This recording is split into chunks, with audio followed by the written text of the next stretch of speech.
Adani group ଜାଲିଆତି ତଥା ରାଷ୍ଟ୍ରବିରୋଧୀ କାରନାମା ପ୍ରତିବାଦରେ କଂଗ୍ରେସର ଗଣବିକ୍ଷୋଭ।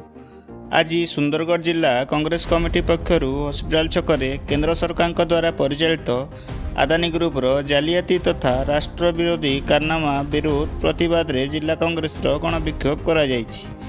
ଆଦାନୀ କମ୍ପାନୀର ଅର୍ଥନୀତି ପ୍ରସଙ୍ଗ ସଂସଦରେ ଆଲୋଚନା ହେଉ, କଳା କାରନାମା ପର୍ଦ୍ଦାଫାଶ ପାଇଁ ମାନ୍ୟବର ସୁପ୍ରିମକୋର୍ଟ ମୁଖ୍ୟ ବିଚାରପତିଙ୍କ ତତ୍ତ୍ୱାବଧାନରେ ଅଥବା ଯୁଗ୍ମ ସଂସଦୀୟ କମିଟି ଦ୍ୱାରା ତଦନ୍ତ କରାଯାଉ ଆଦି ଦାବି ନେଇ ଏହି ବିକ୍ଷୋଭ ପ୍ରଦର୍ଶନ କରାଯାଇଥିଲା।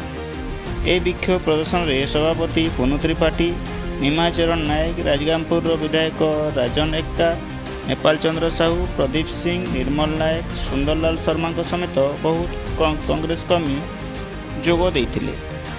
ସୁନ୍ଦରଗଡ଼ରୁ ସନ୍ନ୍ୟାସୀ ସାହୁଙ୍କ ରିପୋର୍ଟ, ସନ୍ଧାନ ନ୍ୟୁଜ୍।